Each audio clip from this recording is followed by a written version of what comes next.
Students, today we will start second lecture of chapter 4 business services. Last lecture में हमने देखा था कि बैंक जो है हमें बहुत सारी फैसिलिटीज़ देता है, हमारी मनी को एक्सेप्ट करता है, हमारी सेविंग को एक्सेप्ट करता है और उन सेविंग्स को वो डिफरेंट टाइप्स के अकाउंट्स में डिपॉजिट करता है। जैसा डिपॉजिटर चाहता है वैसा अकाउंट ओपन कर लेता है और उसमें अपनी सेविंग्स को डिपॉजिट करता है। इन डिपॉजिट्स और लैंडिंग के अलावा भी बैंक हमें बहुत सारी सर्विसेज प्रोवाइड करता है। कौन कौन सी सर्विसेज देता है हम देख रहे हैं, यहाँ पे स्क्रीन पे है हमारे सामने बैंक ड्राफ्ट। बैंक ड्राफ्ट को हम डिमांड ड्राफ्ट भी कहते हैं। बैंक ड्राफ्ट एक ऐसा इंस्ट्रूमेंट है जो हम फंड्स को ट्रांसफ़र करने के लिए यूज़ करते हैं। Bank draft is an instrument which is used for the transfer of funds.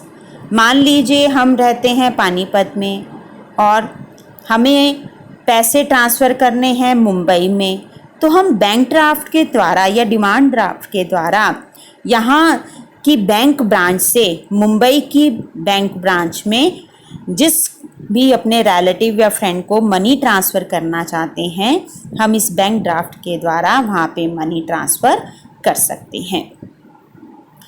Anybody can obtain a bank draft after depositing the amount in the bank. हमें अगर मनी ट्रांसफ़र करनी है तो सबसे पहले हमें बैंक में जाके एक डिमांड ड्राफ्ट या बैंक ड्राफ्ट तैयार करवाना पड़ेगा। बैंक में पहले पैसे जमा कराएंगे और फिर उतने अमाउंट का, जितना हमें अमाउंट ट्रांसफ़र करना है उसका एक ड्राफ्ट तैयार करना पड़ता है। बैंक ड्राफ्ट क्या होता है? Bank draft is drawn by a bank branch on another branch और some other bank at the place of designation. Bank क्या करता है? बैंक ड्राफ्ट तैयार करता है। बैंक जो है, जिस भी बैंक ब्रांच में हमारा अकाउंट है, हमें जितनी मनी ट्रांसफ़र करनी है वो बैंक उतने का ड्राफ्ट तैयार कर देता है और उस प्लेस के लिए तैयार कर देता है जहाँ पे उसको भेजना है। इस बैंक ड्राफ्ट को तैयार करने के लिए बैंक हमसे कुछ चार्जेस या कमीशन लेता है। बैंक जो है ये बैंक ड्राफ्ट फ्री में भी इशू कर सकता है, ये डिपेंड करता है बैंक और उसके कस्टमर के बीच में रिलेशनशिप पर। तो बैंक ड्राफ्ट एक ऐसा ड्राफ्ट है, एक ऐसा इंस्ट्रूमेंट है जिससे हम एक जगह से दूसरी जगह अपने फंड्स को ट्रांसफ़र कर सकते हैं। दूसरी फैसिलिटी बैंक देता है ओवरड्राफ्ट की। The bank allows a customer to overdraw his current account balance up to an agreed limit.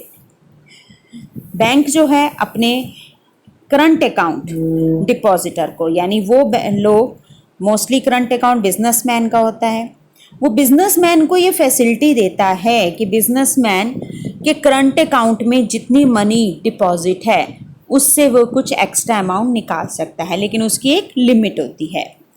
Bank वो लिमिट डिसाइड करता है कि वो अपने कस्टमर को, अपने करंट अकाउंट के डिपॉजिटर को कितनी लिमिट तक ज़्यादा पैसे निकालने की परमिशन देता है, अलाउ करता है। तो ये डिपेंड करता है बैंक के ऊपर और कस्टमर के बीच की रिलेशनशिप पर। बैंक जो है वो करंट अकाउंट पे कोई भी इंटरेस्ट नहीं देता, बल्कि वो अपने कस्टमर को ज़्यादा मनी विड्रॉ करने की फैसिलिटी दे रहा है, इसलिए इस फैसिलिटी के बदले में बैंक अपने कस्टमर से इंटरेस्ट या कुछ चार्जेस लेता है। The security for overdraft is usually financial assets of the account holder such as shares, debenture etcetera. अब बैंक अपने कस्टमर को ये जो फैसिलिटी देता है ओवरड्राफ्ट की, इसके अगेंस्ट बैंक के पास कुछ सिक्योरिटीज़ भी रखी जा सकती हैं। बैंक अपने अकाउंट होल्डर की सिक्योरिटीज़ को, फाइनेंशियल एसेट्स को एज ए सिक्योरिटी रखता है कि अगर मेरा कस्टमर मुझे एक्स्ट्रा पैसे जो बैंक से ले रहा है अगर लौटाता नहीं है, तो उस केस में बैंक के पास कुछ सिक्योरिटी होनी चाहिए, और वो सिक्योरिटी होती है डिपॉजिटर के शेयर्स और डिबेंचर्स। ये फैसिलिटी जो है बैंक ओवरड्राफ्ट की, बैंक जो है वो टेम्परेरी फैसिलिटी देता है। रेट ऑफ इंटरेस्ट जो बैंक चार्ज करता है वो कैश क्रेडिट से लो रेट पे करता है। कैश क्रेडिट हम आगे पढ़ेंगे। तो कैश क्रेडिट में बैंक जितना इंटरेस्ट चार्ज करता है उससे कम रेट वो बैंक ओवरड्राफ्ट पे चार्ज करता है। बैंक जो है यहाँ पे रिस्क ले रहा है और इसलिए रिस्क के बदले में वो चार्जेस लेता है, या कह सकते हो कि वो अपनी सर्विसेज प्रोवाइड कर रहा है और उससे वो अपने डिपॉजिटर से चार्ज कर रहा है। नेक्स्ट सर्विस जो बैंक देता है that is cash credit. Cash credit is a short term cash loan to a company. Cash credit एक ऐसी फैसिलिटी है जो बैंक एक कंपनी को, एक बिजनेसमैन को शॉर्ट टर्म के लिए कैश लोन प्रोवाइड कर रहा है। यहाँ पे उधार लेने वाला जो डिपॉजिटर है, जो व्यक्ति है, उसको बैंक एक लिमिट तक क्रेडिट यानी उधार की फैसिलिटी प्रोवाइड करता है।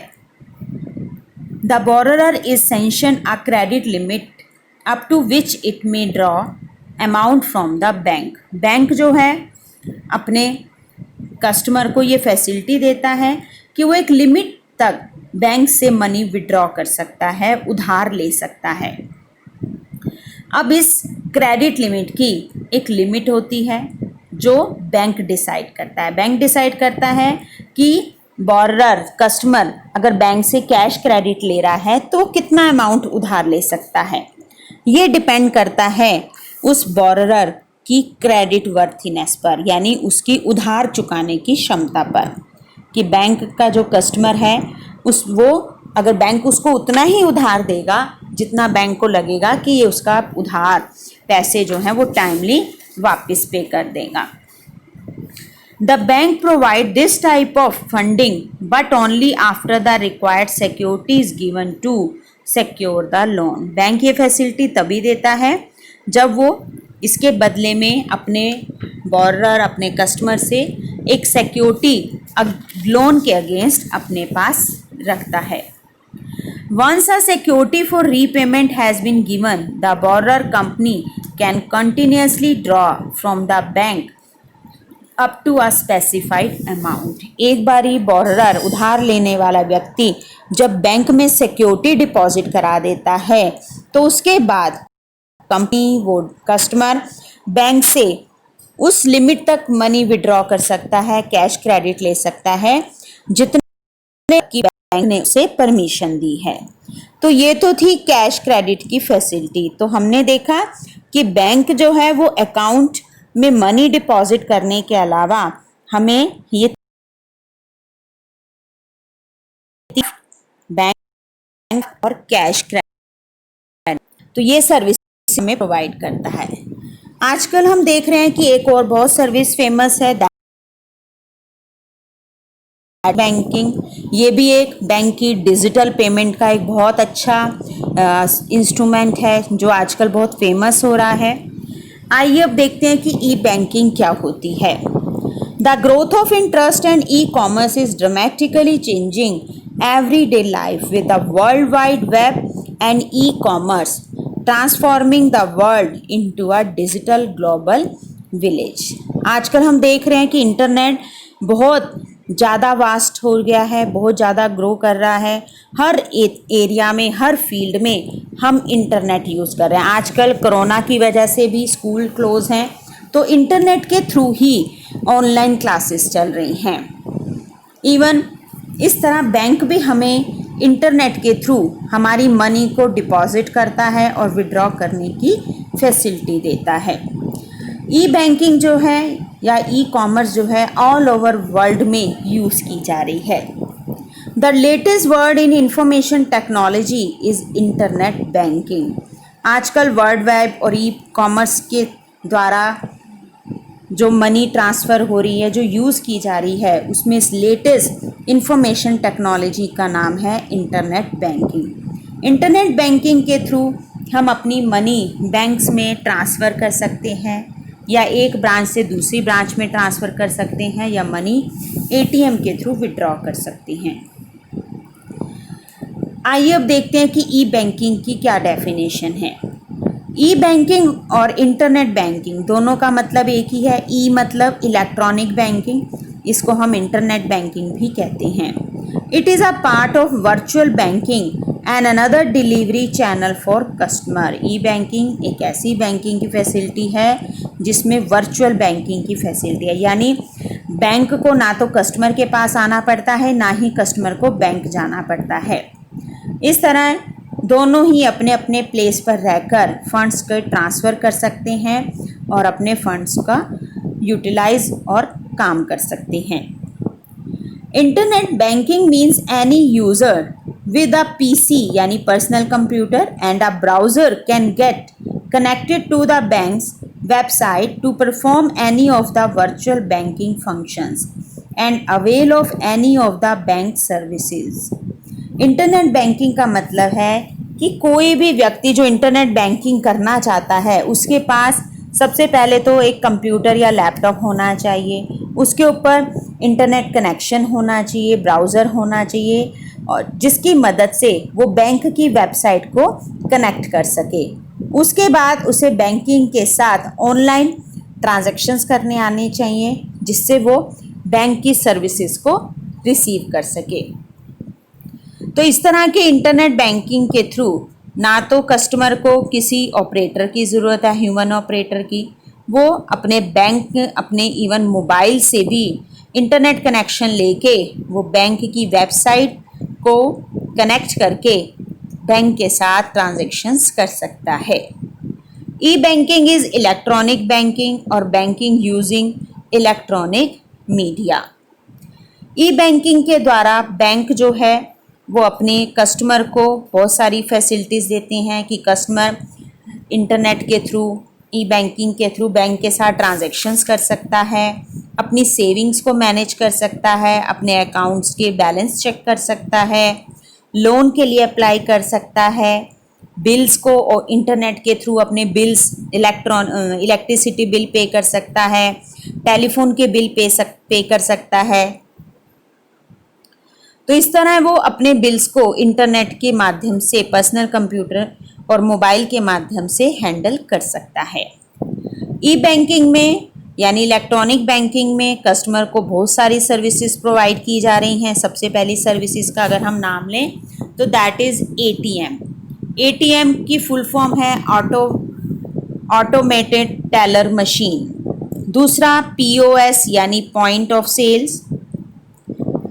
Third electronic data interchange EDI. Fourth credit cards. Fifth electronic और digital cash. Electronic fund transfer EFT.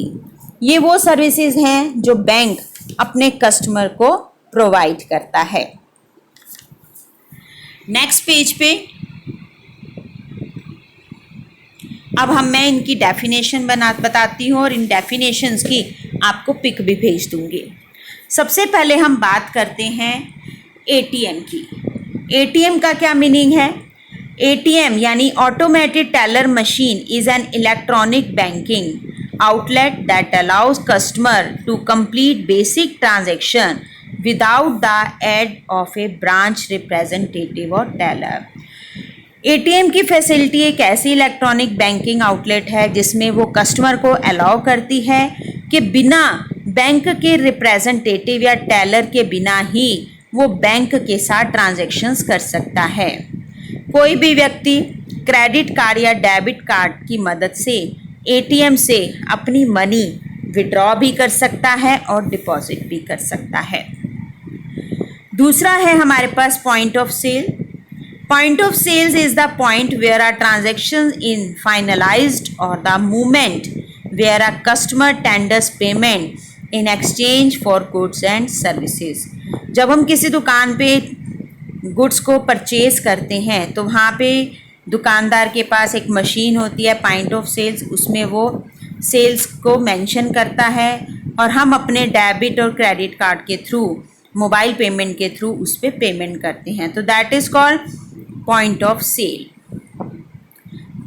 इसके बाद है ईडीआई यानी electronic data interchange. It is the transfer of data from one computer system to another by standardise message formatting without the need for human intervention. बिना किसी व्यक्ति की मदद के हम अपने कंप्यूटर सिस्टम से डाटा को दूसरे जगह ट्रांसफ़र कर सकते हैं। एक स्टैंडर्डाइज मैसेज के थ्रू एक स्टैंडर्डाइज मैसेज फॉर्मेट करके हम फंड्स को ट्रांसफ़र कर सकते हैं। ईडीआई जो है वो हमें परमिट करता है कि हम एक टाइम पे मल्टीपल कंपनीज के साथ, चाहे वो दूसरी ही कंट्रीज़ में क्यों ना हो, उनके साथ हम अपने डॉक्यूमेंट्स को एक्सचेंज कर सकते हैं। तो ये तो थे हमारी 3 फैसिलिटीज़, क्रेडिट कार्ड, इलेक्ट्रॉनिक और डिजिटल कैश और इलेक्ट्रॉनिक फ़ंड ट्रांसफ़र। अब हम इनकी बात करते हैं, इनकी भी हम डेफिनेशंस को देख लेते हैं।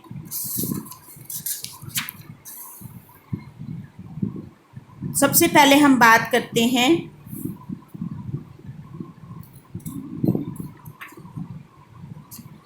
क्रेडिट कार्ड और डेबिट कार्ड की। क्रेडिट और डेबिट कार्ड क्या होते हैं? क्रेडिट और डेबिट कार्ड को हम प्लास्टिक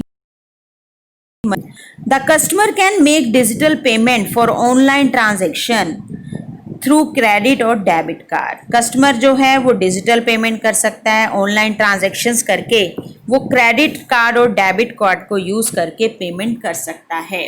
क्रेडिट और डेबिट कार्ड को हम प्लास्टिक मनी भी कहते हैं।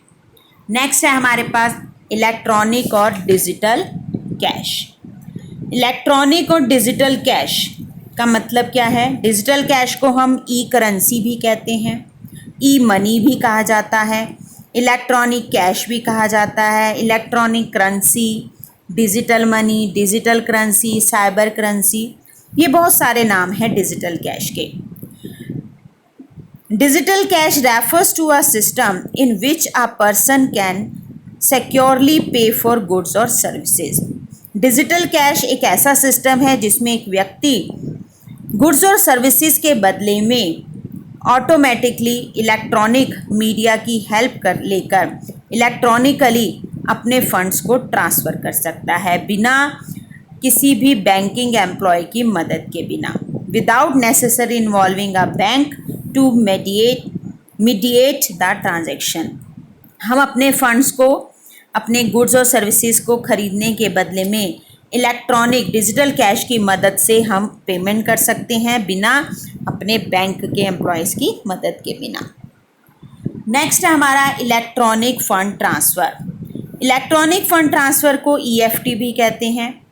ये एक ऐसा सिस्टम है, electronic transfer of money from one bank account to another. एक बैंक अकाउंट से दूसरे बैंक अकाउंट में हम इलेक्ट्रॉनिकली भी मनी ट्रांसफ़र कर सकते हैं, either with in a single financial institution, किसी एक सिंगल इंस्टीट्यूशन में भी, या फिर मल्टीपल इंस्टीट्यूशन में भी एक साथ मनी ट्रांसफ़र कर सकते हैं via computer based system without the direct intervention of bank staff.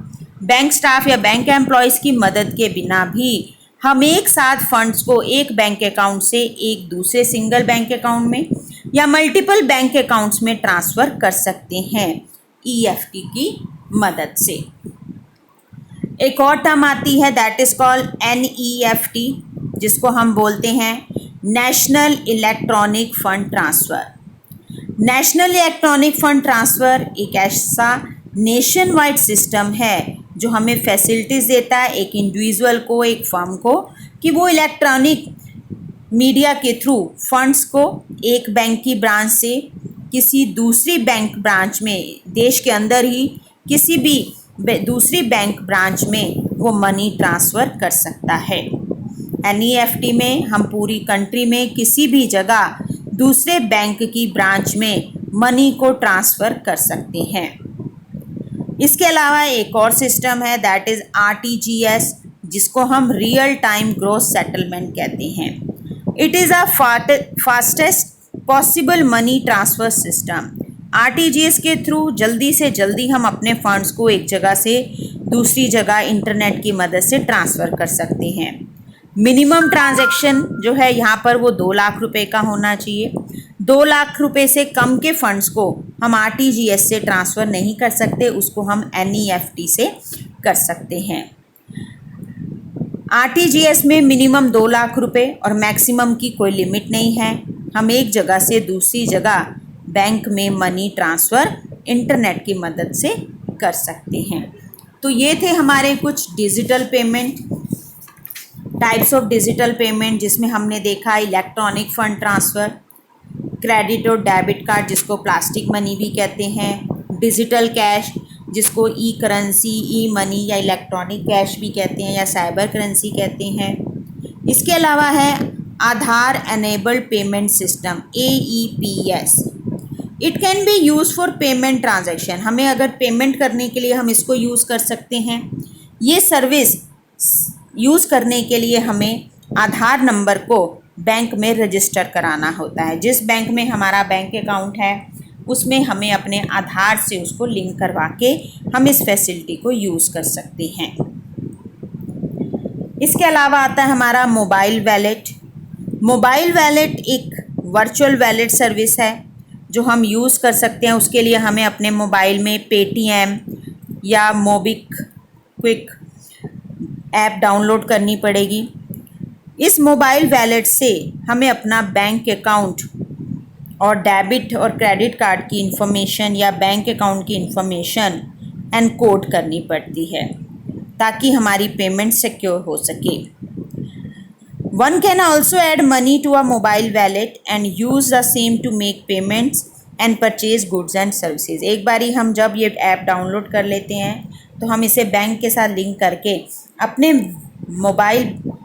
अपने बैंक के अमाउंट को as a mobile wallet use करके अपनी पेमेंट्स को कर सकते हैं। इस तरह मोबाइल वैलेट से हम डेबिट और क्रेडिट कार्ड को यूज़ नहीं करते, हम यहाँ पे अपने मोबाइल के द्वारा ही इस वैलेट से अपनी पेमेंट्स को कर सकते हैं। POS हमने कर लिया, point of sale. Point of sale terminal एक ऐसा हैंड हेल्ड डिवाइस है, एक हाथ में लेने वाला डिवाइस है जो बैंकिंग कार्ड्स को रीड करता है। With digitization, the scope of POS is expanding and this service is also available on mobile platform through internet browsers. There are different types of POS terminals such as physical POS, mobile POS, virtual POS. POS एक हाथ में लेने वाली machine है जो हमारे banking cards को read कर लेती है और उसमें से मनी को डिडक्ट करती है। ज़्यादातर दुकानदार के पास होता है। जब हमें अपने डेबिट या क्रेडिट कार्ड्स को यूज़ करके पेमेंट करनी है तो इस POS पे हम स्क्रैच कर देते हैं और उस कार्ड में से हमारे बैंक अकाउंट में से वो पेमेंट हो जाती है। तो ये तो थे हमारे टाइप्स ऑफ डिजिटल बैंकिंग। आइए अब बात करते हैं benefits of E banking. E banking यानी इलेक्ट्रॉनिक बैंकिंग के क्या बेनिफिट्स हैं। ई बैंकिंग के एक कस्टमर को, पहले हम बात करेंगे कस्टमर्स को क्या फ़ायदे होते हैं। ई बैंकिंग के थ्रू यानी डिजिटल पेमेंट कर सकते हैं, हमें बैंक जाने की ज़रूरत नहीं है। हम कहीं पर भी हों, चाहे हम ट्रेन में बैठे हों, हवाई जहाज में हों, अपने घर में हों, किसी भी कोने में हों दुनिया के, हम ई बैंकिंग के थ्रू अपनी डिजिटल पेमेंट्स यानी पेमेंट्स कर सकते हैं। तो ये ई बैंकिंग अपने कस्टमर्स को फैसिलिटी देता है। दूसरा, ई बैंकिंग की फैसिलिटीज़ दिन में 24 आवर्स मिलती है। ये पूरे साल हम 24 आवर्स 365 डेज इसको यूज़ कर सकते हैं। Customer can make some of the permitted transaction from office और हाउस और while travelling by mobile telephone. E banking हमें परमिशन देती है कि हम दुनिया में कहीं पर भी हों, किसी भी जगह हों, हम ऑनलाइन पेमेंट कर सकते हैं। It inculcates a sense of financial discipline by recording each and every transaction. E banking में हम जितने भी ट्रांजैक्शन करते हैं ये हमारे सारे ट्रांजैक्शंस को रिकॉर्ड करता है date wise. Greater customer satisfaction by offering unlimited access to the bank, not limited by walls of branch, and less risk and greater security to the customer as they can avoid travelling with cash. अब इस तरह की facility customer को बहुत ज़्यादा satisfaction देती है। Customer को बैंक जाने की ज़रूरत नहीं है, लंबी लंबी क्यूज़ में खड़े होने की ज़रूरत नहीं है। ई बैंकिंग यूज़ करके वो अपना टाइम और मनी बचा सकता है। उसे अपने पैसों को अपने बैग में ले जाकर बैंक में जमा कराने की ज़रूरत नहीं है क्योंकि इससे रिस्क रहता है चोरी का। तो ई बैंकिंग जो है उसको ग्रेटर सेटिस्फेक्शन देती है कस्टमर को, रिस्क को कम करती है, सिक्योरिटी देती है। तो ये बहुत सारे बेनिफिट्स हैं जो बैंक अपने कस्टमर्स को प्रोवाइड करता है। अब हम बात करते हैं कि ई बैंकिंग के बेनिफिट्स बैंक को क्या फ़ायदा देते हैं। ई बैंकिंग जो है वो बैंक को कॉम्पिटिटिव एडवांटेज देता है। बैंक भी एक बैंक से दूसरे बैंक के साथ कनेक्ट हो सकते हैं, कस्टमर्स के साथ कनेक्ट हो सकते हैं, मोबाइल्स के थ्रू, इंटरनेट के थ्रू वो सारी इन्फॉर्मेशन भी सेंड कर सकते हैं।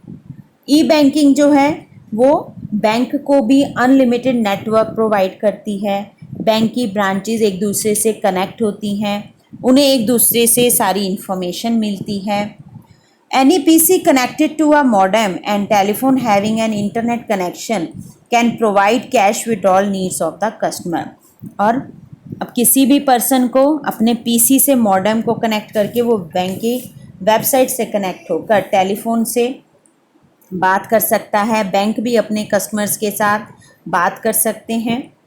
Load on branches can be considerably reduced by establishing centralized database and by taking over some of the accounting function। इस तरह ई बैंकिंग से बैंक के ऊपर भी काम का बर्डन कम हो गया है, बैंक में लाइंस नहीं होती। ई बैंकिंग के माध्यम से भी जो बैंक का स्टाफ है उसने अपने वर्किंग की कैपेसिटी को बहुत इंक्रीज़ कर लिया है। तो बैंक के ऊपर भी ये जो लोड है, वर्क लोड जो है वो रिड्यूस हो चुका है। तो इस तरह हमने देखा कि बैंकिंग के एक कस्टमर को और एक बैंक को क्या बेनिफिट्स हैं। अभी मैं आपको इसकी समरी भेज दूंगी, तो आपने इसके नोट्स बनाने हैं। Thank you and have a nice day.